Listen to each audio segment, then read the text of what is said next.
Um, First thing that I want to just introduce myself to those that I think I've met everyone so far, but my name is Jen Petit, and I'm the Senior Manager for Leadership Programs at NCHL.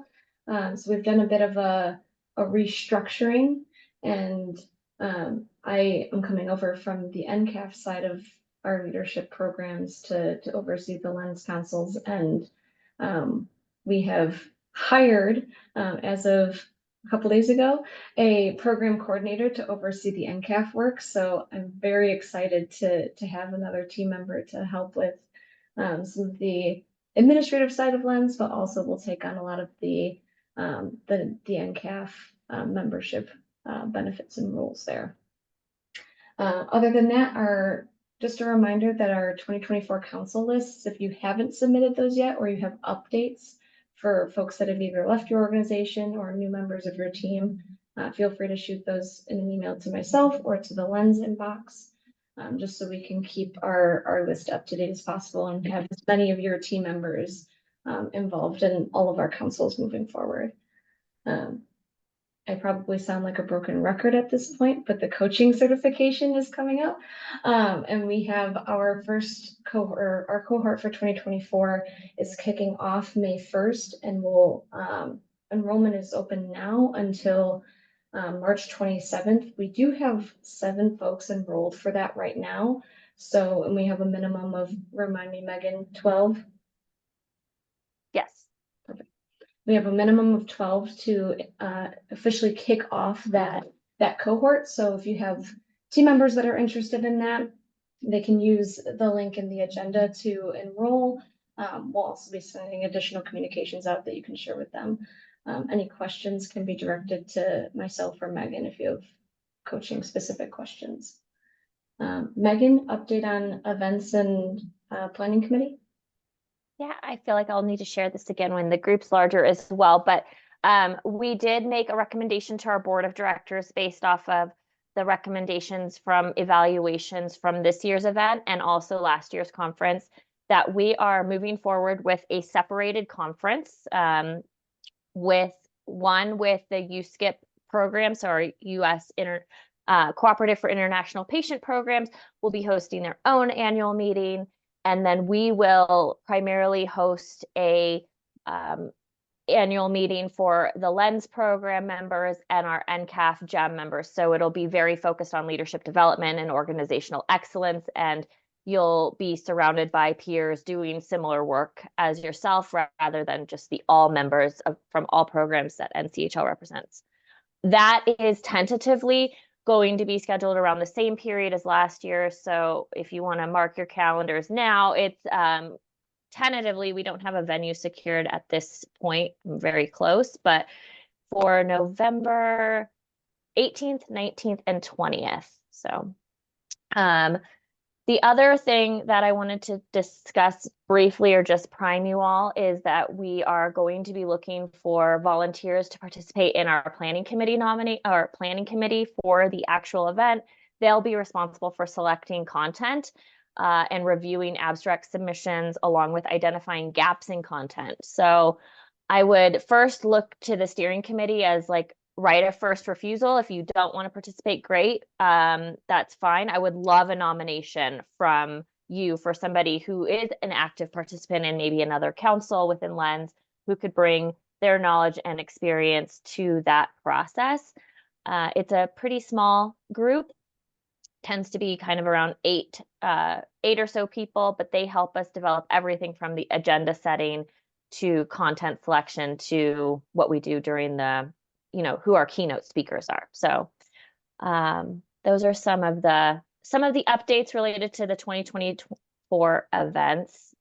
And as premium Lens members, you each also get to allocate 1 seat for our executive forum, which this is what we hosted last year. It was during the same time as conference, but we invited C-suite executive level individuals to participate in a very small group. It was about 30 or 40 individuals, and we had about a 2-hour conversation with some external panelists. As premium members, you get access to that event as well. So those are my updates. Jen or Callie, any additional Lens updates for NCHL business, I guess? Yeah, the only other thing I'll add in here, but I'll send it out again. Afterwards, I have a doodle for our June meeting because we couldn't really find consensus on the dates that we initially had. So if you could fill out that doodle that I sent in the chat, we can get our June meeting on the books and have that ready to go. But other than that, no updates from me. So with that, I will go ahead and for this year, we've decided to create a work plan for Lens and kind of be able to see at a higher level what we're doing at a year glance, but also quarterly, so we can track better the topics that we're talking about, possible gaps in areas that are of interest that we should, be curating speakers for, presentations for, and also any other, gaps that we might have that we could fill with high value content or courses, anything like that, group purchasing opportunities, all of those sorts of things. So I'll just share a quick overview of this, and I'll also share it out after the call, just so you can review it a little better. So we have our year at a glance here that includes each quarter and includes month by month. But then you can see on the left-hand side, we have all of our councils. We have any benchmarking or data bold related things that we'll be doing throughout the year. The professional coach certification, so when that kicks off, when enrollment closes, all of those things. The 360 assessment, that's an opportunity for folks to participate in. Group purchasing opportunities, so our Lightcast, any other courses that we can bring to the table, anything we can bring that would help bring extra value to your Lens membership. Our member administration, so our online portal, our resources that are found on there, things that we're doing to make sure membership is up to date, and notes around their presentations, etc. And then lastly, the NCHL conference. So you can see when we're planning on doing what when, and how we're approaching the planning for the year. So you can see this is the overall year at a glance. And then for each of the quarters, what we're going to do is take, let me zoom out a little bit here. See this a little bit better. We're going to take each of the opportunities that we have for council calls and share what the topics are going to be, in hopes that we can share that out sooner. So we have more folks that are interested in specific topics on the call, but also gives us the opportunity, like I said before, to see gaps in the content that we may be missing or that we need more representation on. So you can see some of the calls are planned out for this first quarter, but we'll continue to update this opportunity or this document in order to make sure that folks are involved in every opportunity possible, and to kind of see the membership on a quarterly and yearly basis. So I will stop talking, but I wanted to ask for some general feedback on if this would be, is this a helpful view as you're looking for, looking at the benefits of your Lens membership quarterly and yearly, but also any other high value activities that we could add to this document and to the Lens membership kind of more generally.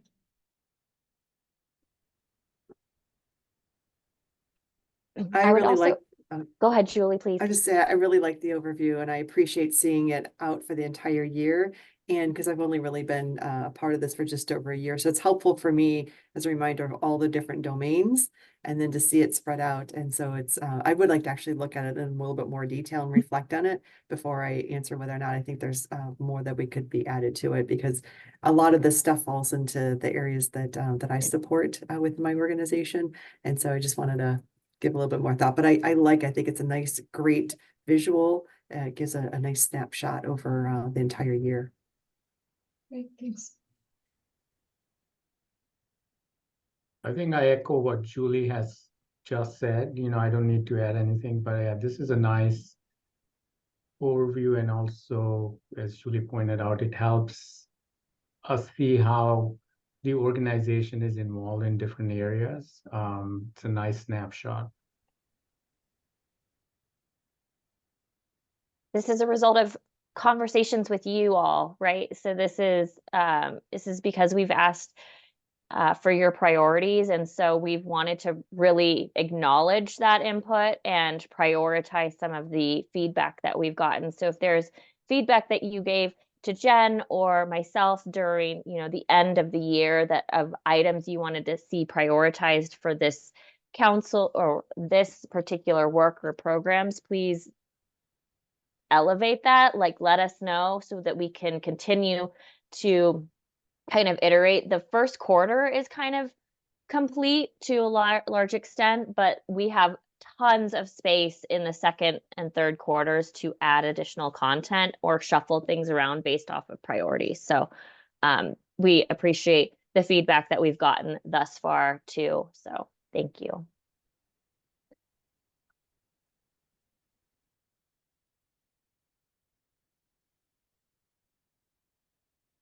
Next on our agenda is some of the kind of what we were just talking about, priority topics and what's been most top of mind in the past couple months that I've been on board for Lens. So you'll see on the agenda, we have what we've received so far from steering members in terms of topics for the year. If we were to bring on speakers or have facilitated discussions within this group, this is the list that we're kind of looking towards and highlighting because it's from what you all have suggested. But I'm wondering if there are any other topics that aren't on this list that we want to highlight or include on a future steering call. I love the generative AI in healthcare. I'm sorry, in HR, but I'm wondering if it's also in healthcare too, because that's been something, because again, healthcare is a newer industry for me. Been really thinking a lot, and our team's been researching what are the impacts going to be to our workforce. And so not just how we handle HR processes, but are there certain jobs that potentially can be eliminated in the organization due to AI? I wonder about like a CSR, customer service rep. Is that something that can be partially, that job could partially go away or fully go away? And I view this as an opportunity in HR to really think about the workforce and workforce planning and how we could really stay on top of it from a strategic perspective and really be able to influence our leaders in that. So I was wondering, is that a part of that when you say leveraging generative AI in HR? Is that thinking about healthcare and the impact of AI on our workforce? Yeah, more so a broad umbrella of AI within healthcare, and then thinking about how folks are implementing different AI, whether it be startups or different apps within their HR and talent management teams. Thinking about all I'm thinking vendors, I'm thinking, the list can go on of what it could include. Yeah, we are big in that work this year at Intermountain Health. So I hope that we'll be in a place to share some of our learnings. We have some big initiatives around this in 2024.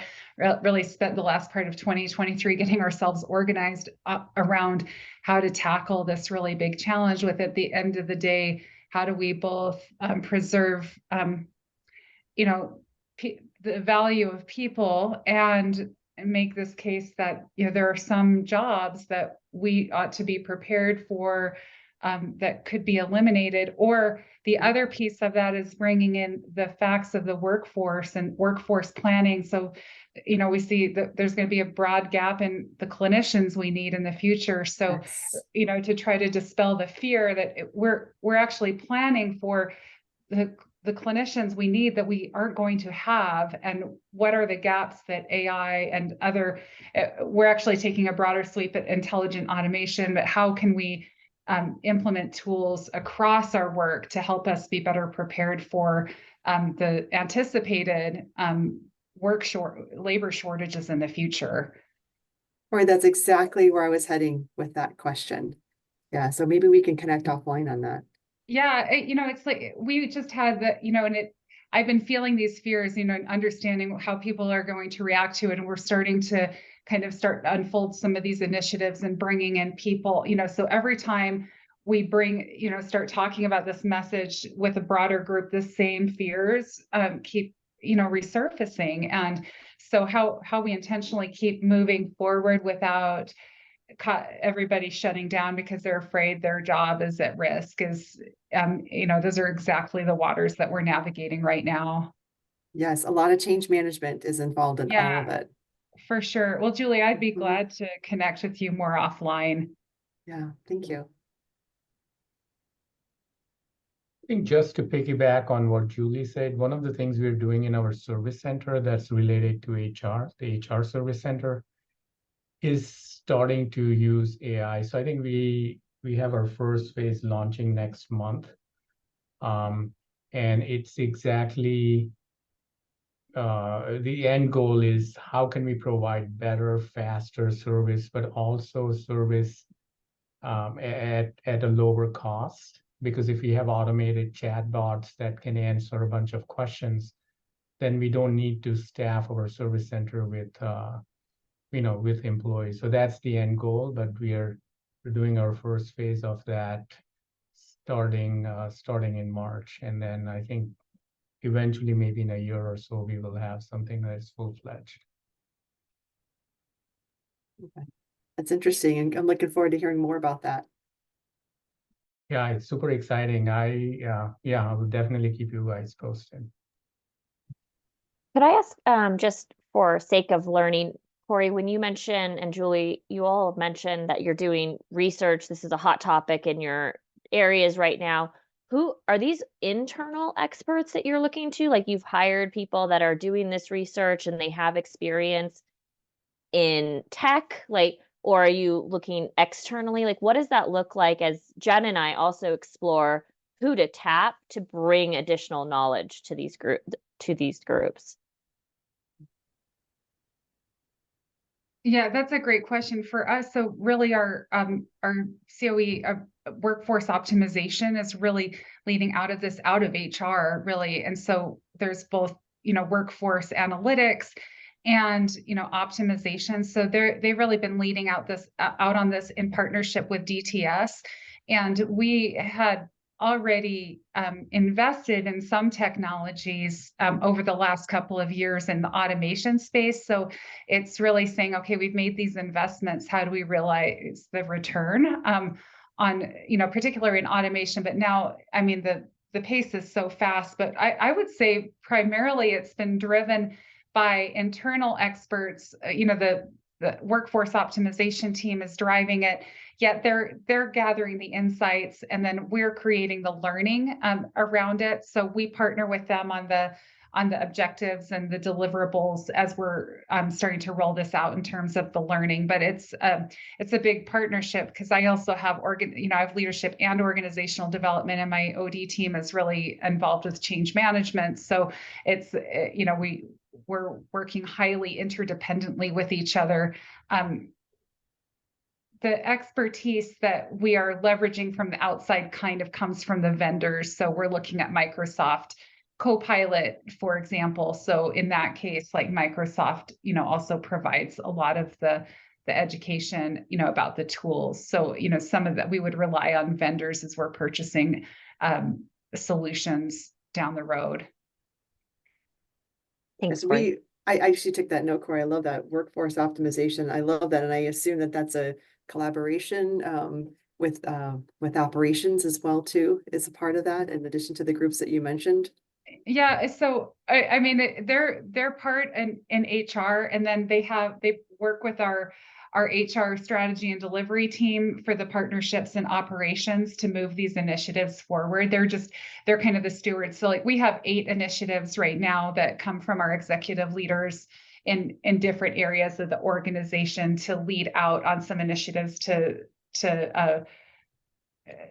actually put the rubber to the road and see where can we make an impact. So it is sponsored from our executive leadership teams to start, you know, exploring and create solutions. I love that. So today we are just starting to think through that from an HR perspective. So our HR leadership team has been the ones who've gotten together, and we've sort of done our own research. And I'm fortunate on my org effectiveness team is I have somebody in the team who has a PhD, and he actually teaches at a local university in the evening. So he has access to more resources and more Oh. research than I do, and than we do as a team. And so he has just been a wealth of information for us as we're looking at trending in information. And that's one of our areas of focus over the next 3 years. Our major focus as an HR leadership team is really thinking about things like this, thinking about transforming the workforce and what it's going to look like, and trying to stay on top of things as we just launched our 3-year strategy as a company. So we want to make sure that we are partnering with those leaders and being thoughtful about the planning piece of it. And so as let's say we start to use bots as an example, and so that may eliminate a position. So what do you do with that person? Because we know the labor market is really tight. And so what do you do with that person? So is there some sort of like career development center that my team can do, and really do some coaching with that team member? Maybe there's some assessments, finding what their strengths are, and put them into different roles in the organization. So we continue to sort of grow our own and build our own, as opposed to just, well, your position's been eliminated. So we're trying to be really thoughtful and creative about that to get rid of some of that fear, Corey, right? Because that's scary, Yeah, right? Things are it is changing. It's scary. But if you say, yes, things are changing and that's okay, but here's what we're going to do for you. So we want to kind of take that to the next step and say, here's what we're going to do for you, and work with you, and really be thoughtful about what that looks like. So that's sort of an aspiration that we have over the next 3 years. So I'm completely digressed from your agenda. I got caught up on that first AI because it's such a hot topic for us right now. So I apologize, but good conversation. Totally Thank you. okay. No, totally okay. I find it interesting, the perspective that you have, especially when thinking about more so your own people, right? And nurturing that rather than trying to compete and go out and find new talent or kind of redevelop the wheel. So Yeah, and Manish right is on the, passionate about it too, I think. So oh yes, yes. And I mean, we're healthcare, right? So that's what we do. We want to nurture our team members, right? And grow our own. So Jen, one last thought on this, and I promise we'll let you move forward. But I think Microsoft would be a good vendor to bring in, because Copilot is a easiest way to integrate AI into your daily work, because through Copilot it's integrated in all the applications, for example, PowerPoint, Excel. So that may be a good first step, because that's a lot easier to do. And then on the chatbot side, we're working with ServiceNow, because they have that functionality. A lot of other companies do. So I just wanted to throw out a couple of vendors if you're trying to, get us started super on it. helpful. that's Yeah, I just got an email about Microsoft Copilot, so it's coming. It's I here. haven't read all the information yet, but there's something on my calendar, and I got an email about it. So thank you for reinforcing that.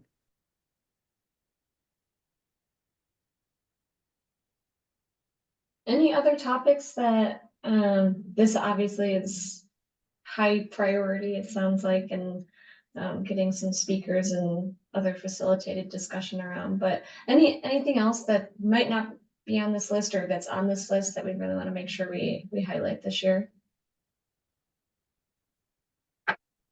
I think one of the things we talked about, Jen, was how can we share resources with each other? It's not like our organizations are going to grow astronomically. I think we're all kind of doing a lot with whatever we have. But if there are areas that we have developed, or, for example, leadership training that we have developed on certain topics, it may be a nice, when we talked about this before, it may be nice to share the content with each other. So at least we get a good start or a head start on something that we are trying to do, versus having to reinvent the wheel. Of course, now we have our ChatGPT, which is our friend, but again, still, I mean, we're leveraging that so much. It's just, it's amazing. But yeah, there would be a that would be an awesome thing.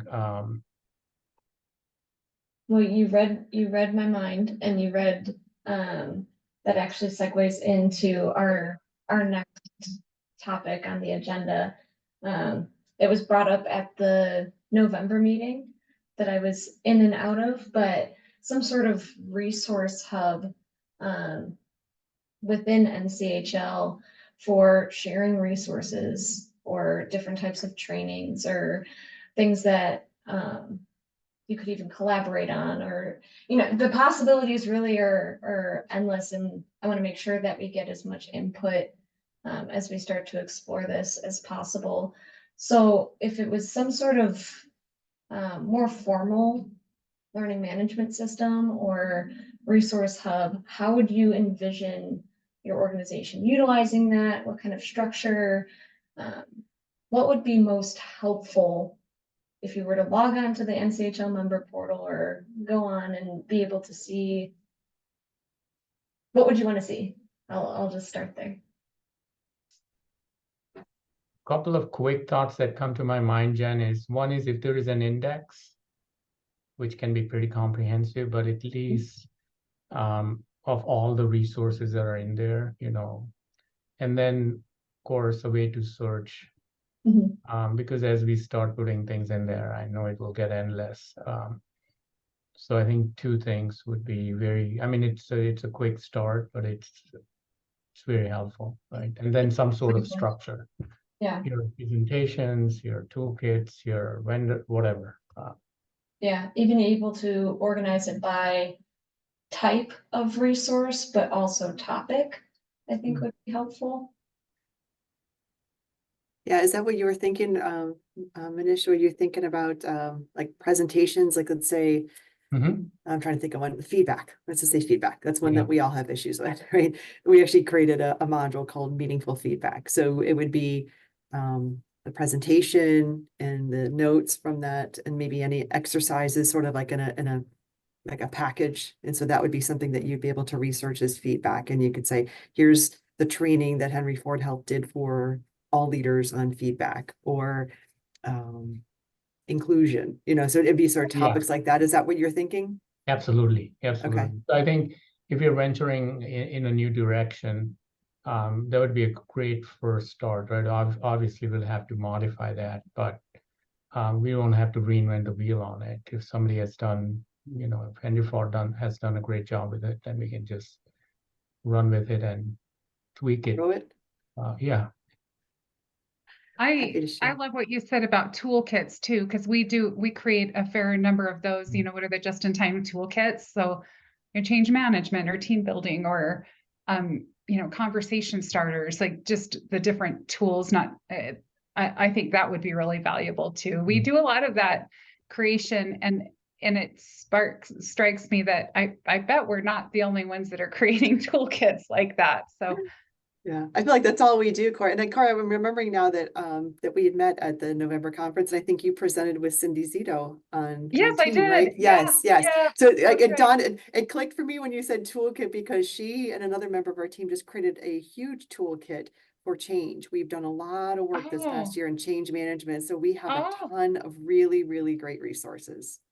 Oh, great.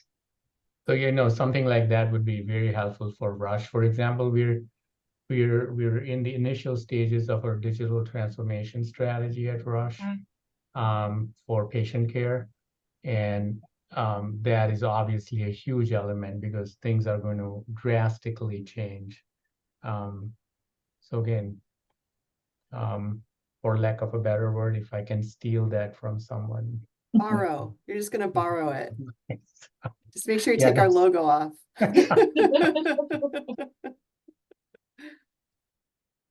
That's something else we'll have to cross, right? We'll have to figure that out, those use agreements or what's okay to share, what's not Yeah. okay to share, like the like those are all the nuances of this, but because those are equally important. Like, do you have to be a member, right, of this cohort or council? Do you have to tell somebody that you're going to be using it? Like, I don't know. We have to figure all that out. I'm sensing legal is going to want to have a say, because they always do. So that's just something to consider, what are we sharing, and is there some sort of agreement that we have to all have and sign to say that we will just use this for the sole purpose of our organization, and we're not gonna put it out there or get money for it, all those kinds of things that Right. as you're talking about that, I'm like, oh yeah, legal's gonna want to have a say in all of it. Yeah, I think that makes sense. The great advantage we have though is we have that level of trust.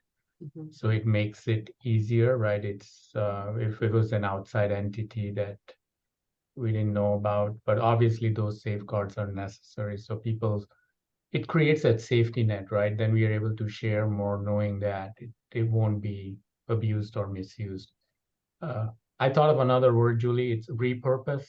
Oh, love it. You go. I'm just, No, that's perfect. Yeah, because you want to repurpose it for your organization to make sure that it's appropriate for your culture and meaningful.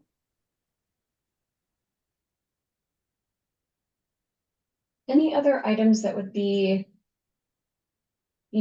must-haves or really nice to have when it comes to an LMS? I also think about videos, if anyone's done video creation and any sort of training in that area when it comes to not even necessarily onboarding, but I'm thinking of videos that describe certain, feedback loops or things like that.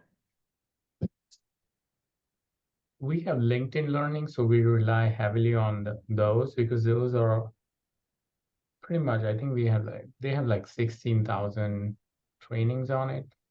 So we pretty much get snippets of whatever we want to present from them. So we don't curate in-house videos unless it's like mandatory training, which is very specific to our organization. But of course, if that is a great resource to have if somebody is putting time and effort, because those can be time intensive. That's good to know. Thanks, Mish.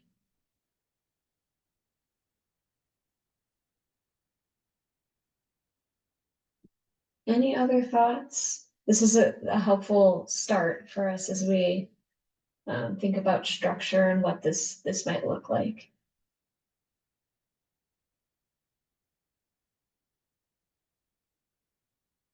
Hearing none, I will pass things off to Corey. Did you have something or?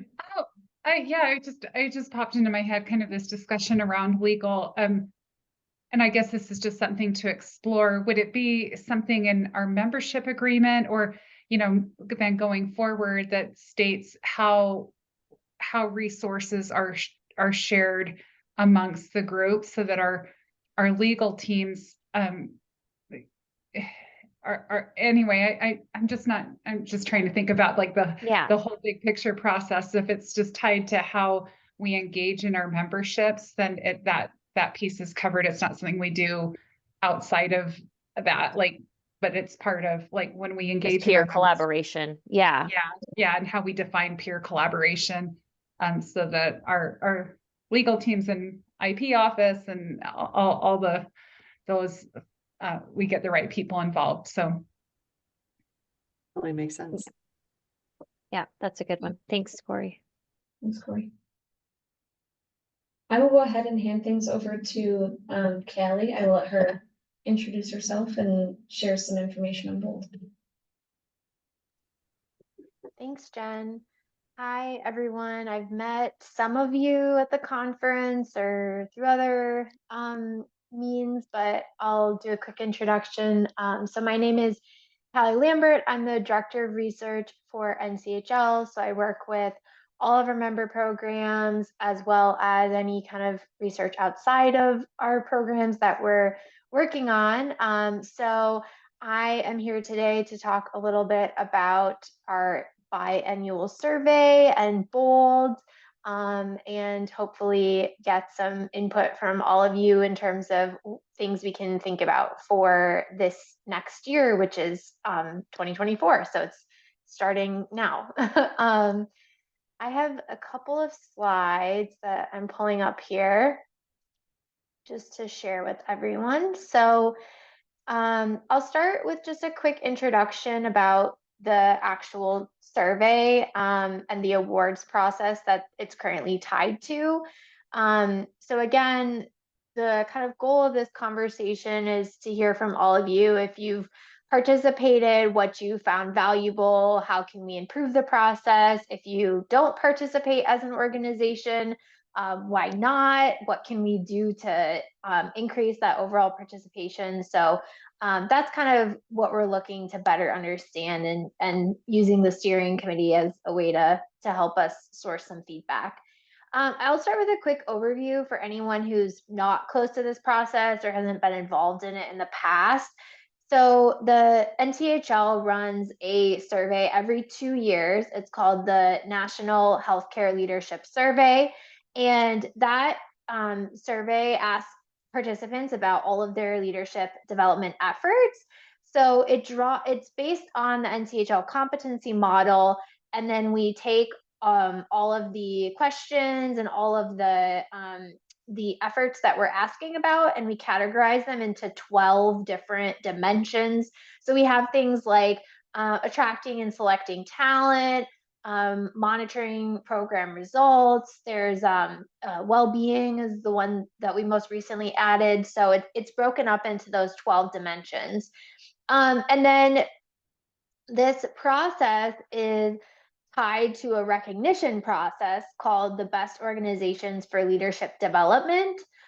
So we take everyone who completes the survey, we score the results based on what the literature tells us about leadership development and the importance of specific questions or dimensions that we're asking about. And then the top scorers receive that Bold Award. In 2022, we recognize 7 organizations. And then we also will recognize organizations that maybe did not qualify for a Bold Award, but performed extremely well on a specific dimension. So maybe they have a really strong administrative fellowship program. So then we have recognized organizations in the past for their work in a specific dimension as well. And then I'll just mention that any organization who participates also gets a scorecard where they can see how they scored on the survey and how that compares to the other respondents, both in that year, and then in some areas we'll bring in historical data as well, so they can see kind of how they've performed against past participants as well. So that's just a quick overview. There's more information on our website if it's, again, like still not sounding familiar. So you can find more information there. And I'm happy to answer questions too. But obviously we run it every 2 years. 2024 is what we call a bold year. So we're running the survey this year. Jen, Megan, and I have been starting conversations. Actually, we started last year talking with our committee that helps us actually plan the survey and find changes to make to the survey. So we've been talking to them about how we can make it a better process. And there's kind of 2 pieces to that. One, participation has been very low in the survey. It's been about 25 participants the last few years, which is not great because it's a benchmarking survey. So we want a lot of responses.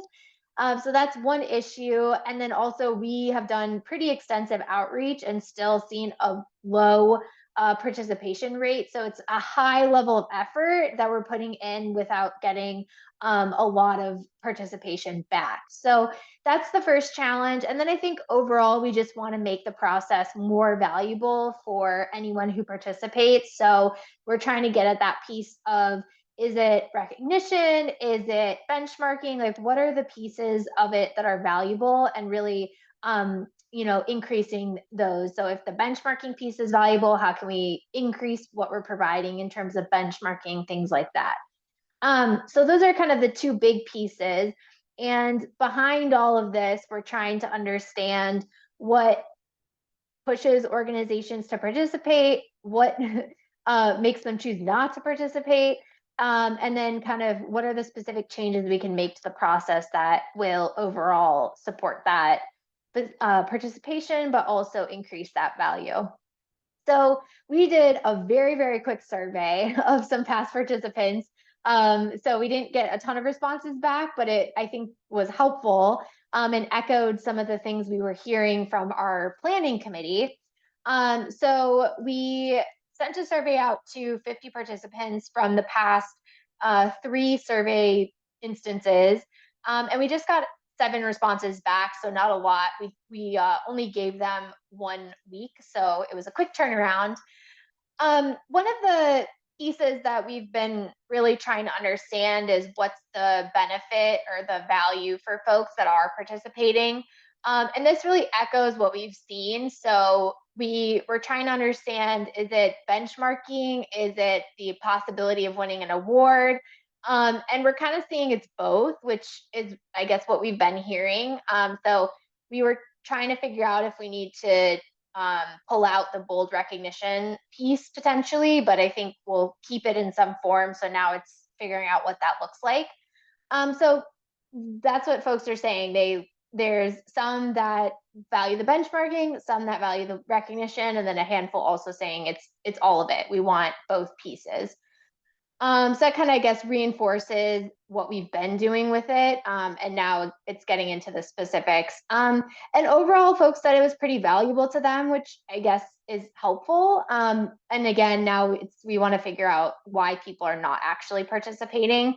And then just the last question here, we had a net promoter score question. And so we had 4 promoters and 3 passives, no detractors.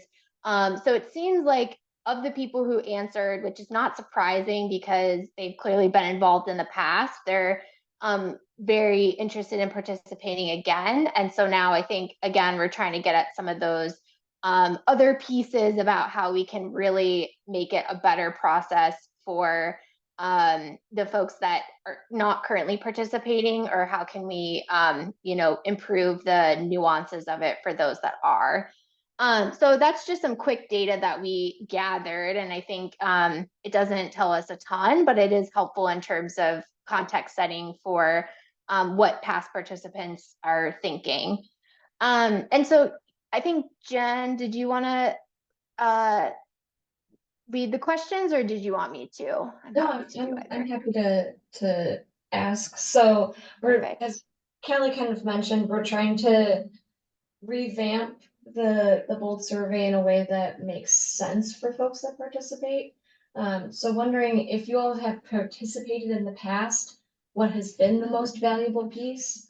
And if you haven't, why or why not? Has it been, time restriction, not enough resources or folks to be able to complete the survey? Just wondering the value piece.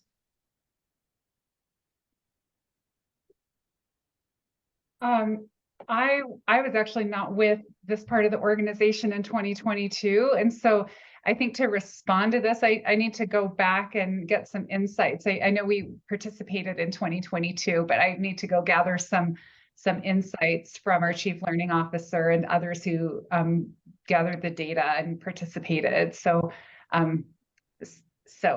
I'll have to come back to you on that question. I don't know that we participated because I started my role in middle of October in 2022. So, and I don't recall a survey. And unfortunately, people who may have completed the survey are no longer with the organization. So I don't know that I can answer that. I'm in the same boat as Corey and Julie because have been in this role for about 1.5 years. So I don't have any context. I think we did participate. Historically, we have, but I don't have any, firsthand knowledge of, being a participant in this survey. Of course, we'll participate in 2024, but. But, with that brings up, I wonder, Kelly, if you could go into a little more detail about the survey process and what we can expect. It's, if it's used for benchmark, I'm just trying to think about how do I prepare for participating? Because to me, like participating in a survey, easy, but but understanding what actually do I need to collect and prepare for to participate would be really, really helpful. Yeah, definitely. I'm just seeing if I do have a copy of the survey handy. So the way that we have run the survey in the past is we typically identify one person at an organization that's kind of the point person. They're the one that gets the survey link. But we've set it up in Qualtrics so that folks can share the link, and you can have multiple people accessing it and inputting their information if you need to. And I've just pulled up a PDF copy of the survey. So there's kind of that, the first part is really identifying that person. Like I mentioned, we do a lot of outreach. So trying to put it on everyone's radar that it's coming. And we have a link where people can like be basically added into the distribution list to say like, I'm interested in participating. So we'll generate a survey link for them. So that's kind of the first part of the year in terms of getting that list ready. And then we kind of let people know the survey is coming. Here's what to expect. We did get some comments about giving like word versions of the survey to help with facilitating getting the information across your organization. You can work on it before putting it into your Qualtrics response. So that's something we'll be mindful of for this year in terms of making sure that it's easy for folks. But it is a long survey. That's the one thing that I know is probably an issue for folks. Like this PDF is 46 pages, and there's obviously some explanatory text, but there's a lot in here. So, we've toyed around with ideas about, do we do a couple dimensions at a time? So we're only asking you, 15 questions instead of, it's probably 80 questions in here, if not more. So I know that's one piece that really tends to affect folks that want to participate. And I think we give the survey out in advance, and we give folks at least a month to complete it, if not more. And then once we have all the responses in, we generate the scorecard for people who participated to see how they ultimately scored on the survey, and then how that compares. So usually those results come out around September, October, which is when we also announce the winners of the awards. Great. Any other questions about the process or anything like that? Yeah, when do you send out the survey? So then it's open for a month to gather all the answers to the questions. What time of year is that done? Yeah, so we launched it on June 1st in 2022. And then Okay. if I recall, we collected data after the 4th of July. I think the deadline was after 4th of July. And we built in a couple weeks of cushion too for folks that were delayed in terms of submission. So that's when it typically comes out. But again, we're kind of assessing if there's changes we want to make to that timeline. So if there's thoughts about, that's a horrible time of year to try to do this, we definitely are open to that. So yeah, any and all kind of thoughts around the process itself are also helpful. Yeah, I recommend avoiding the summertime. Okay. So I live in Detroit, and we have about 13 weekends of beautiful weather, and that's when people are on vacation. So it's one of those things and then I look at the survey, and if it's 80 questions, I think, oh, I'll get to that later. And then it just keeps falling off the plate. And so I would recommend either like a maybe late spring or a early fall type deadline, because as you get closer to the end of the year, now we're focusing on the next year, and a lot of strategic planning and operational planning happens at the end of Q4, and at the beginning of the year, everyone's sort of tweaking those plans, right? But so it feels like sort of like that March and late September, early October timeframe seem to work for our organization when we're doing surveys. Yeah. And we typically at the conference do some sort of hold recognition. So for us, we would like to get those winners announced and informed well before the November conference so we can invite them. So Makes sense. our tendency would be to go earlier with it rather than later anyways. And is there But any way that's that you helpful. is there any way you could reduce the amount of questions or Yeah. simple? Yeah, so that's one of the pieces I'm looking at. We have a lot of free text questions, which I, as a survey taker, hate because I immediately skip them every single time I see a free text question. So I think we'll be taking out a lot of those. The intention of using those in the survey was to understand what folks are doing that might become part of the survey in the future. So really understanding like what's coming next. But I think there's probably other ways we could get that information, or maybe it's different processes. So my plan is to take out the vast majority, if not all of those free text questions. The other piece I'm doing is going through and looking at where there's questions that we have everyone who's scoring the same on it, because then it's not really a useful benchmark. If everyone gets all the points on a specific question, there's not really a sense in asking it anymore, because we know everyone's doing that. So we're kind of doing multiple passes through and looking at it at those different angles of what are we asking that we're not actually scoring anyone on, where is everyone kind of doing the same thing, so it's not really necessary to ask. And then the other piece is looking at if there's questions that are highly correlated, like do we need to be asking both of those, or can we just ask one of them instead of both? So that's definitely one of the lenses that we're using to try to make the survey itself more manageable. Sounds great. This is Tara, and I think we have participated in Bold like, for a very, very long time. And some years we win and some years we don't.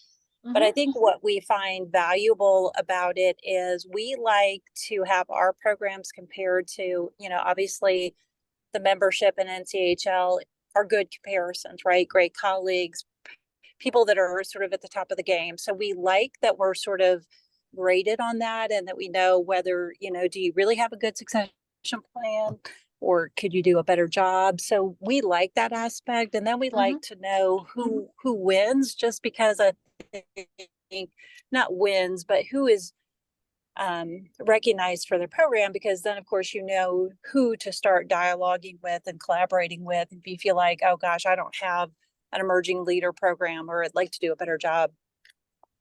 I think this is sort of in the comments that everybody's been sharing, but I think we fall into that same boat of it's hard to get all that data together. And every year we sort of say, okay, this is the year that we really think about the questions they're going to ask us. Where are we going to pull the data?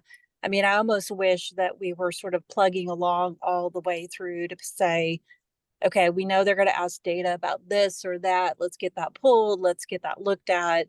Let's get it scrubbed or whatever we need to do. The other thing, and I don't know if the data analytics team could help with this, but sometimes it would be useful if there were a data measure that would be sort of, and maybe it's not possible, but something that we're going to use across the board as the data, just because that might be easier if everybody knew, hey, we need this measurement. And everybody's sort of pulling the same thing. Tara, Okay. do you mean like if we're asking about FTEs, we're, Right. or, okay. Yeah. Like how sometimes- we're measuring that. Yeah. Because sometimes we look at the questions, and then, there's always one or two people in your group that are a little creative, and they're like, oh, it could be this and this. We'll pull this together. We'll corroborate, and it would just be nice if that was very clear about the data set you're looking for. Like a data definition. Yes. Yes. Yeah. Yeah, that's helpful because it reduces rework for you too if you're pulling it and then going, oh, that's not what we needed, and having to do that back and forth and everything. So, okay, that was very helpful. Thank you, Tara.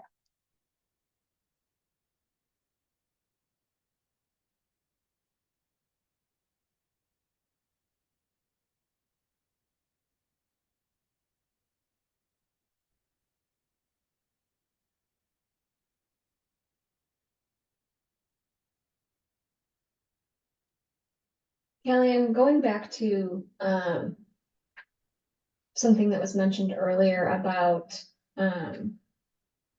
the text questions that are provided. I wonder if it's almost, this is just spaghetti on the wall, but thinking about like forecasting what the future is going to be with those questions and having kind of not two separate surveys, but like a current state of healthcare leadership, and then another survey that is more generalized and not necessarily tied to Fold specifically, but looks at kind of the future of healthcare leadership and where certain things are going. Yeah, that's definitely kind of the direction I was thinking as well. So I just pulled up an example of one of the text questions. So we have a question that asks about like what measures do you use to evaluate your leadership development systems? And then we ask, like, is there anything else? And so basically the intention behind these questions is that the anything else would eventually, if we see things rising to the top enough, we would pull it into the actual question. But I like the idea, Jen, too, because I think the fact that we only run this survey every 2 years makes it harder to measure those future things because there's such a long time span. So those questions are the types of things we'd almost need to ask more frequently to kind of see like what's, you know, coming in the 6-month pipeline versus the 1-year pipeline and things like that. So I agree. I think this could be pulled out and thought about as maybe a separate piece of the, you know, measuring leadership development that we're doing. Bigger picture, yeah. Yeah. Or might you want to consider doing a more pulse survey every 6 months on some of these topics too, to get information, because 2 years is a long time, right? For Yeah. something like that, that's changing so quickly. I mean, you see on the call here, some of us weren't even with their organizations 2 years ago. Exactly. Yeah. So I think that's something we considered is kind of doing more frequent but more focused and shorter surveys, and maybe the big survey, it's still long, but thinking about kind of what can we pull out that's not as relevant or maybe deserves its own line of questioning. So then that way we're kind of we're still getting a sense of those things, but it's not getting added into this really long survey that then makes it really hard to participate. So I think the kind of the more regular pulse survey is a great idea.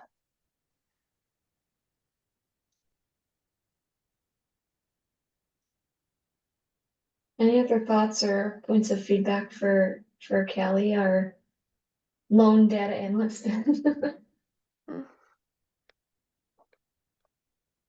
And if you talk to folks at your organization and get feedback, feel free to send it to Jen. She can pass it along to me, or you know, we're always happy to get input so we can make sure that the process works for everyone. So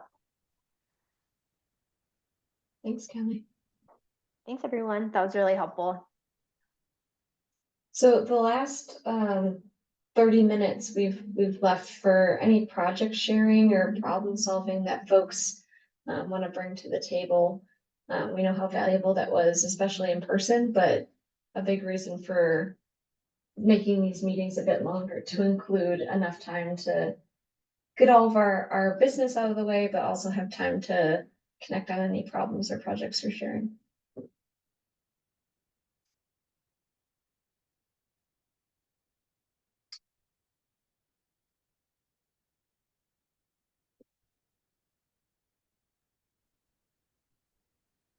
You know, I can just share a couple of things that we're doing differently this year at Intermountain Health, some new programs, and also, you know, kind of a different approach. Well, I think we've been really involved with Patty Phillips over the year in the ROI Institute. And the last 2 years, we had some team members get certification in the learning organization on the ROI methodology. So we're trying to, you know, start. Last year was a little bit of I'd say a little bit of a miss, where we were trying to apply the methodology after the fact on programs that we already had in flight. And so we have the opportunity with some new programs to apply the ROI methodology to from the start, which is really where it needs to begin when you're defining those objectives and success measures. So one of them is a nurse leader development program that we are starting that is really leveraging a partner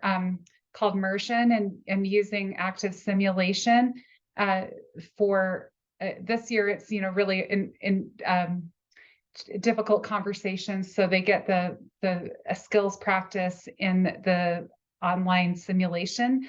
And so that's kind of exciting. It's a different way than we've delivered a lot of cohort programs in the past, but leveraging technology to do that differently, and then applying from the very beginning of it the ROI methodology, so we can really say what the impact, really speak to the impact and the return on investment for that partnership. So that's just something new, and we're piloting that this year. As well as bringing up a physician leader development program. In the past, our physicians have just kind of been matriculated into the other leadership development programming. So if there's any of our leadership programs, we have both operators and physicians participating, but have just identified the needs in building our bench strength and physician leaders, and that the difficulty of the transition from clinician leader, leader of projects to leader of teams. So we are developing a medical director training this year as well, and also applying that ROI methodology to how we develop that program. So just a little bit of a different approach. I think we often talk about measurement and all 5 levels of evaluation, but actually getting to impact and ROI is really difficult. And so we're trying to take the stance that we can measure level 3 in almost all that we do, and then level 4 and 5 where needed. So it's an exciting year. We're kind of learning as we kind of build this into our processes. But I guess with that, I am curious if anyone has already taken kind of like an ROI perspective and starting from the very beginning, and had success in sharing that return on investment at the end of a program, and any lessons learned that you would share as we embark on this journey. Yeah, we have not, but I love that. I wrote that down, the ROI Institute, and I think that that's really helpful to be able to show, particularly with the leadership development program. So we just launched a leadership development program in September using the cohort concept. So we have over 600 leaders who signed up for this program because we have a very small team in learning and development. And so we ran 27 cohorts with 24 leaders in each cohort. And we are so proud of the impact that is created. And what we did is we put like leaders with like leaders. So managers with managers, directors with directors, supervisors with supervisors. And we had a separate cohort for physicians as well. And they all go through the program. They learn the same topic in the same month. And so I said, how cool would that be if you have a common language and you have consistency when you're talking about things like feedback, like conflict, right? So we're using the same models and the same practices. And those leaders have taken those materials because we give them a workbook every month for the new topic, and they're using them with their teams now. And so now it's becoming part of the language when we're talking about things like feedback. And so it's been exciting. And then we also, we sort of revamped our Physician Leadership Institute. And so that's a program that actually started in 2011. And then really over the last 4 years with COVID, it's really sort of been a shell of a program. And so we brought back a capstone project and we put physicians through there. And I was actually going through the list with my HR peer who leads operations for the medical group. And there were several of our current leaders who had been through that program. And so if there's information that I can share with you, Corey, on that program, and if you'd like to learn more about it, happy to do that. That program though only has 20 people per year. And so the people who didn't get into the program, who applied, we put them in the broader leadership development program. And I actually took those cohorts for the physicians because I'm very connected with the other programs. So I make those connections for them. And so they sort of have a a different version of the leadership development. And it's been great because we do it all virtually. So we take away that excuse of I can't make it there at the class. And because we have multiple locations, it's just a great opportunity for directors at one location to talk to directors at another location, same type of issues. We put them into breakout groups. We do group coaching with them. They absolutely love that time together with their peers. They love the time for reflection. And it's not just, okay, we're going to pull you together and solve some problems. It's really about that self-development. And the feedback has been great. We have not measured ROI though at the program. What we do is we do the NPS score for the program, and we do feedback. They get a QR code at the end of every session, and we get feedback that way. And then, of course, anecdotal feedback. There was a huge need in our organization for this. The number one thing that was consistent since I started was everybody kept saying, we need leadership development, and we hadn't done anything in 4 years. And so in the past, when we did do programs, it was more these academies where you'd have 20 or 30 people that you'd invest all this time and energy into for a 9-month period of time. Well, what happens to the rest of the team members or leaders who want to Yeah. be involved? And so that's why we came up with this cohort concept. And again, over 600. And we had to cap it off because we have such a small team, we could only do 27. And so what we did is we do lunch and learns, 2 lunch and learns per month on that same topic. And WebEx only holds 200. They're both full. Every session we've done every month has been full. So we had another 400 leaders that we were able to train. And I call it the Cliff Notes version, but I think I need to stop saying that because I don't think Cliff Notes exist anymore. So I'm dating myself. So I'm like, it's a high level I know what you're overview. talking about. It's a high level overview of the program. It truly is a lunch and learn from 12 to 1. And we did the same thing. We give them an abbreviated version of the workbook. It's the same concept, the same topic, the same models, and we just do it in a condensed version. And we obviously don't have the capacity to do the breakout sessions, so you don't get the deep learning that you would with the regular program. But that's a way that was a solve for us to be able to think about how do we consistently train our leaders on some of these really important topics. And it was fun to be able to start from scratch to do that. So as we were talking about, the sharing the information, we have things on emotional intelligence. We have things on managing different styles, meaningful feedback, productive conflict. And then this month we're talking about accountability. So tomorrow would be my first cohort with accountability, which is, I don't know about the rest of your organizations in healthcare, but that is something that I keep hearing that word. And so we're going to tackle it in a way that hopefully will generate some conversation and some accountability. Oh, thanks for sharing that, Julie. The scale, that's remarkable, the scale that you've been able to accomplish. And that's a shift that I'm trying to work with my team to. We have a lot of academy style, 24 at a time. They get, this experience with each other over 6 months. What happens for the rest of the leaders? And that's what I'm trying to think through. So thank you so much. Sparked a lot of ideas.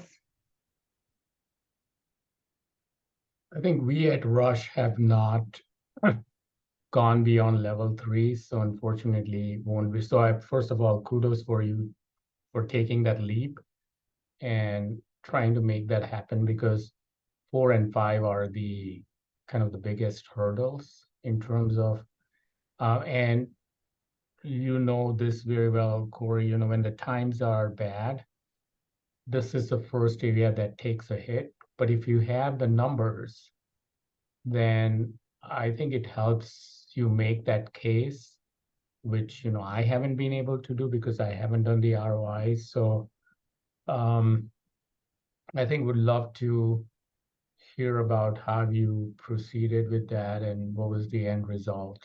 So we can learn from your experience and try to do something bold down the So road. in my organization, which is probably the same in yours, very relationship driven, right? So part of it was just my own onboarding and coming in and meeting with different executives and senior leaders and my peer group and just talking to people. I'd go to the hospital and just talk to, like, sit down in the break room, or I'd join a huddle. And because I have an HR operations background, so I'd love to be in and talk to people and learn. And I kept hearing that consistently, very loudly, like people are starving for leadership development. So that part was easy, right? And so then it became sort of socializing, like this whole idea of a cohort concept. Well, we had never done that before.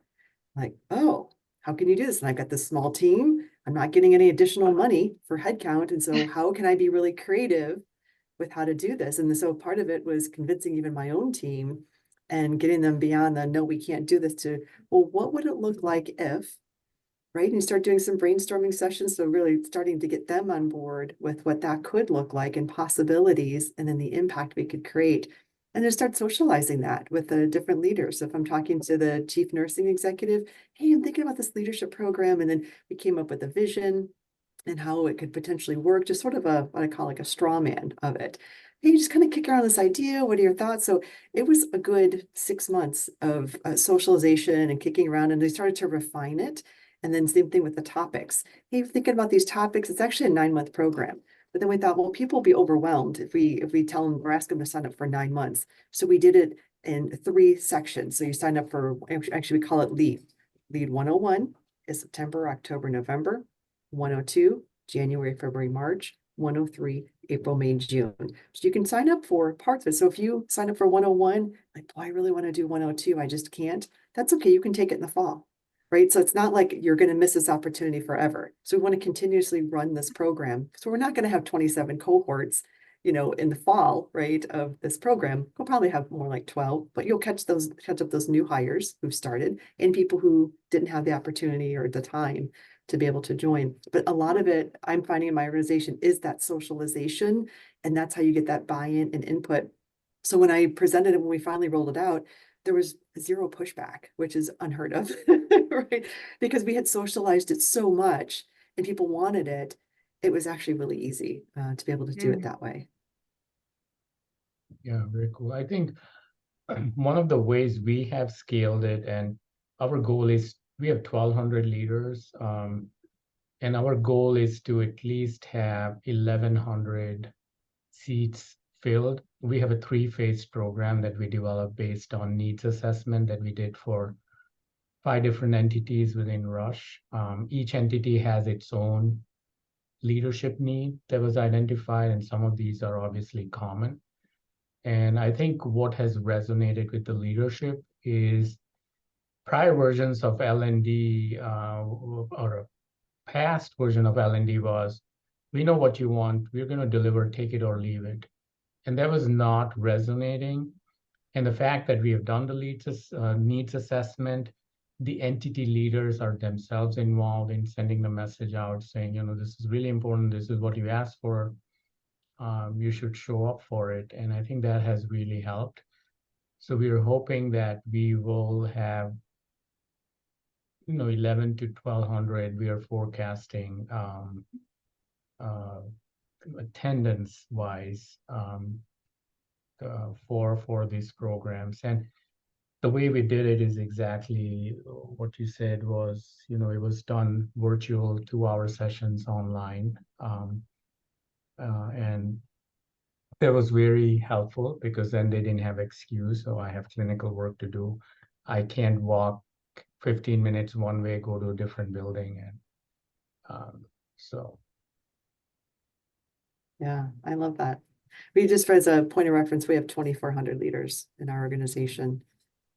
And we had to cap it at the 27 cohorts because we just didn't have capacity to be able to continue that. So that's why we're actually launching the 101 again in April, because we, I think I can share this. We have a potential joint venture that's going to happen, and we think it'll be final sometime this summer. So I wanted to make sure that our current leaders had an opportunity to do the 101 before the joint venture.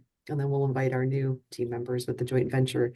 We'll run 101 again in the fall for them, depending on, because we don't know. Depending on timing, the timing's a little. No, that's awesome. I think what we are finding is there are some programs that have really resonated with, for example, an entity, and of course, somebody from one entity talks to another. It's like, oh, did you go to building high-performing teams? And obviously, it's not offered to them because it didn't surface as a need for them. So I think in the next fiscal year, which begins July 1st, we will do kind of a leadership program that is out of the 11 offerings that we have, we'll come up with 5 or 6 and then open it widely to all of them, because some of them didn't get the benefit of, a couple of offerings here or there because they were not part of the, but the hard work has already, or will already be done, this year. Now it's rinse and repeat, right? Yeah, it is rinse and repeat. And some of the popular ones don't go away. For example, crucial conversations or Yes. feedback, or, we have something called Essence of Leadership, and building high-performing teams. And then we actually collaborated with our finance folks, because that is a huge gap in our leaders. So this is very unconventional for us to do that, but we have a finance leader that we work with is delivering finance for healthcare leaders. So that's Yeah, also, that's great. yeah. Did you say the classes are 2 hours long? They're 2 hours long, synchronous, so virtual live Yeah. sessions, and they've been working really, really well. I love that. We did something different. So we're actually doing 2 90-minute sessions per month. Hmm. And the first session is focused on the skill and skill development. So let's say, for example, feedback. So we Mhm. introduced the SBIQ model, and then Sure. we did some exercises, maybe put them into a breakout group and maybe talked about a current example of something where they need to give feedback, or maybe some feedback that they've received recently that hasn't been good or good. And then we pull them back together. And then we assign sort of homework. And so let's say for feedback, we say, okay, before we meet again in 2 weeks, we want you to give feedback to one person using this model, and we want you to ask for feedback. And then we come back, and that second session is group coaching. So there's more time to practice the skill set in a safe environment is the idea behind it. So we put people into breakout groups. We'll put them into groups of 3. We'll have somebody who's giving the feedback, receiving, and then an observer. And we put them in those breakout groups for a while. And then we come back as the broader group and discuss maybe some issues, concerns, or Mhm. someone maybe will share a real life example, like, I'm kind of stuck on this. Can we talk through this? And we share. And they love that sharing part. They love being able to practice in a safe environment like that. And I will tell you, there was one breakout session we had where we came back on into the broader group, and somebody was crying. And I said, are you okay? What happened? And she said, I felt heard today. Mhm. Mm. And I Wow. thought, wow. So we're giving them space, because at first we're like, this 90 minutes, is it going to be too much? We're kind of, as we're planning, going back and forth, it's like, well, sometimes when you do 60, then you get short on time, and then people are rushing to the next meeting, etc. And so we thought, you know what, we'll do 90 minutes. And if we let people go 15 minutes early, that's okay. That's a gift of time. Yeah. They can check their email or whatever. So we opted for the longer time. And I will tell you, even with the physicians, I have the physician cohorts. I do a cohort on 6:30 a.m. on Friday mornings with the physicians. And then we do another one in the evening on Thursday at 5 o'clock. And they stay to the very end, and we go up to because we're having good dialogue, good conversation. And I feel like the learning comes from each other, them, not Yeah. necessarily me, or I'm not going to, teach this Yeah. to you or talk at you. It's more conversation, and I truly am facilitating, particularly with the group coaching one. It's all facilitation and asking who else has experienced that. What are some things that you've done? What's worked for you? What hasn't worked for you? So, and I'm a coach too, by the way. I'm a certified coach. Oh, So yeah. I ask those coaching questions, and then we put those questions though right in the facilitator notes, so that everybody on my team who's facilitating can ask those same open-ended questions, right? So it's not like they're totally going off script with that. So even people on the team who maybe don't have the HR background or have not been a leader themselves, we put a lot of information in those facilitator notes just to make sure that that everybody feels comfortable doing all of that. And then we have a great design team who has great visuals and makes it fun and engaging. And we do things like little surveys throughout, like we use Slido. We have WebEx, and so we use Slido, and to be able to, let's take a poll, let's take a quick poll now. And so we do things like that to keep it very engaging. And people often say, wow, like that session went really fast today. It's like, that's what we wanted, right? We want to Yeah. encourage that conversation and dialogue. So I'm very proud of this program, as you can see, Yeah. very Yeah. passionate No, about it and the success that we've had. So there's, anything that. It's a lot of work and it has paid off. So that's awesome. And I think the reason we have, I know we are 5 minutes away from our meeting time, but the reason we have the 2 hours is we have ample opportunities for them to practice. Because if you don't do that, then it was very entertaining. I heard Lisa and Angela talk about this and it was great, and they get out with nothing, right? Yeah. Versus you have those breakout groups and the interactions.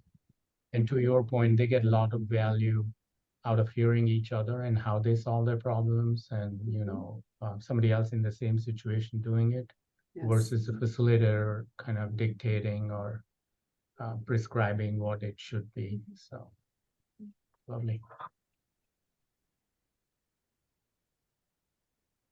Corey, I just wanted to add that I'm actually going to meet Patty at a summit that I'm going to on analytics. So I'm excited to. Oh, great.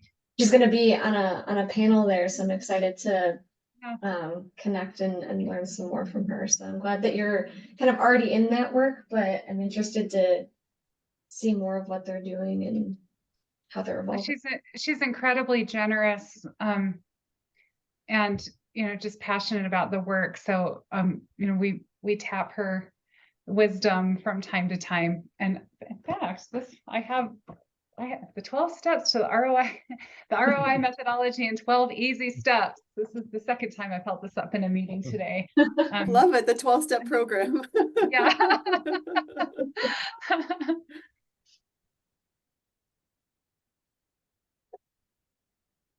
Yeah, no, really, Patty, when I started out in this role about 1.5 years ago, she spent a good amount of time, coaching me, kind of laying out, the what she has done and how she went about doing it. So it was very helpful. And to Corey's point, she's very, very generous about her time. Fantastic. Any other last minute thoughts? Questions for any of us on the NCHL team? No, I just have to say the last 30 minutes has been so great, and I've learned from Julie and Manish, and I know Tara's on the phone so much. This has been we're small but mighty. That's what my team says all the time. L&D team, Yeah. small but mighty. That's Exactly. we're able to train over 600 leaders at the same time. It's amazing. Yeah. Yeah, I appreciate the dialogue as well too. And Manish, I apologize for mispronouncing your name earlier. No, you were just fine. Don't even worry about it. I got it right now. Thank you. All right. Well, thank you, everyone. This is great. Thanks, Lovely. everybody. Everyone. We'll see you in April, right? Now Yeah. we're every other month, so April it is. April 10th. Yep. Okay. All right. Thanks, everyone. Thanks, everyone. Have a good rest of the week. Bye-bye. Bye.